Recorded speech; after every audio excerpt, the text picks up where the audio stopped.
I cannot believe I went almost my whole life without having a chicken caprese sandwich. I don't get it. I'm not a big sandwich lover, but I have to say, this one is so damn good. I had it a few weeks ago, came home, made it for me and the wife, and we both are huge fans.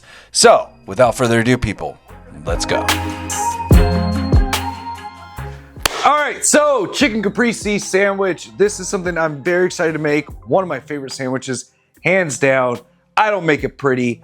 I like a lot of pesto sauce on there, but I don't know what to say to you people other than let's make this shit. Stay tuned. Okay, so we're gonna go ahead and start off with our chicken breast. So you can use thighs if you want to use thighs. I just had a bunch of chicken breasts handy, so I use those. And I'm gonna pound these out, get them pretty flat. I don't want to waste any pieces. You can square off the edges, feed it to your dog if you want, if your dog can have it before you season it up and cook it, of course. But that's up to you. So we're going to go ahead and drop some saran wrap over this and pound it out with a heavy pot. Next, we're going to start working on our seasoning blend. So I've got some kosher salt here. So using about a tablespoon of kosher salt, 2 tablespoons, and same for some black pepper, fresh ground. And I've got some Harissa powder here. You don't have to use this if you don't want to. I thought it was just awesome, so I added it. Paprika, of course. Give this a nice mix. And if you don't know where to get Harissa, you can get it online too. It's readily available there. Then for my chicken breasts, I like to add a little bit of honey on them first as a nice little binder. Smooth that out. And as you can see, they're not as thick as they were before I gently pounded them out. I just got them to a nice, I would say about half an inch, just less than a half an inch thickness. Then just give them a nice flip before we drop on the seasoning. So we're going to go ahead and drop on the seasonings here. And with the spices, you can let this marinate in your fridge overnight if you want. Definitely be safe. We are working with chicken, people. And you can even add some nice white wine to it if you want to do more of a wet brine for these. So we're going to go ahead and season them up.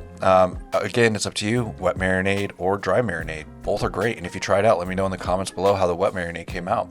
I'm sure it'll be freaking awesome. So into a ripping hot pan. No, not ripping hot. It's about medium to high heat.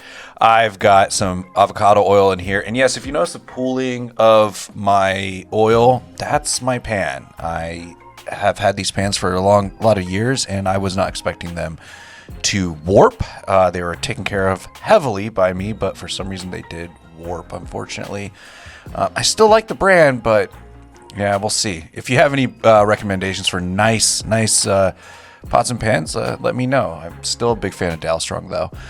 Then I'm going to add in, after tossing my chicken, seared on both sides, I'm going to add in some white wine and then 2 to 4 cups of chicken stock.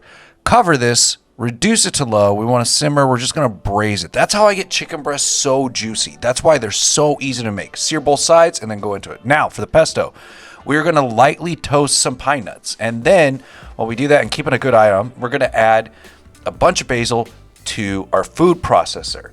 Now, with the pine nuts, they cook pretty fast. They toast up really fast, so keep an eye on them. Then, we've got freshly grated Parmesan cheese here, and I'm going to go ahead and add that in. As you can see, that's about a cup there. And then our pine nuts. Yeah, this is pesto. This is what you pay so much money in the grocery store for. And I don't know how long it's good frozen, but you can definitely try that. We're going to drop in our garlic, and as you know, I love all the garlic, so that's like 12 cloves right there. But do what you want. And then you want to give this a nice blitz. But again, yeah, pesto is expensive. It's not cheap. You can make it at home, and it is better. Then we're going to add in some olive oil here. As it's going through the process, just slowly add in the drizzles of olive oil until it's at the consistency that you're really looking for. And you do also want to add some lemon juice as well. That's going to be key. You want that acid in there. But again, get it to the consistency that you want. You know, you're going to have to push it down quite a bit when it's in the food processor. But the homemade pesto, not only easy, but so damn good. We all pretty much have the tools we need in our house to make it. If you have more pesto, even better when it comes down to making pesto.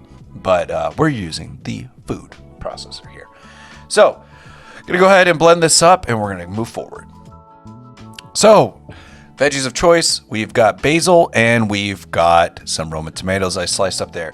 For the basil, I have rolled it into a cigar. Just put all the leaves on top of each other, and then gently roll them into a cigar fold and cut across. And there you go. You get your nice little juliennes. Then we're going to plate up onto some ciabatta bread, which I toasted. You can add some olive oil at the bottom, put on your tomatoes, stack the sandwich however you want. It's your sandwich. But the chicken goes on top of the tomatoes, and then mozzarella, and then, yeah, I use this little cigar lighter torch that I had here. It's really a torch from a whiskey smoking kit that my wife got me. Really nice present. I'm going to go ahead and toast that up there, get that nice and melted, nice little char marks. Get that cheese going, and then we're gonna go ahead and go with all of our other awesome stuff. So we got some balsamic glaze, which I am a sucker for balsamic vinegar and balsamic glaze. Then we're gonna offer our little nice ribbons of basil here. I went heavy with the pesto and the basil because I love both of them.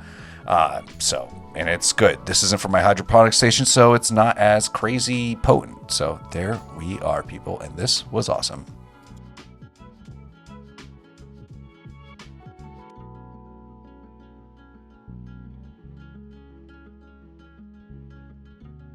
All right. We are all done. Here we go. I'm probably going to need a napkin, but I'll get one. Who cares? There we are. Nothing else to do but to dig in. So here we go.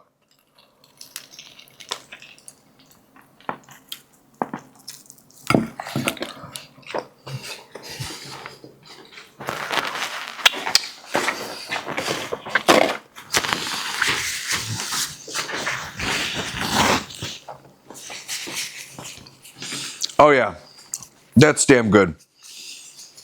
The Harissa powder was a good touch. The Harissa powder was a good touch on the chicken breast.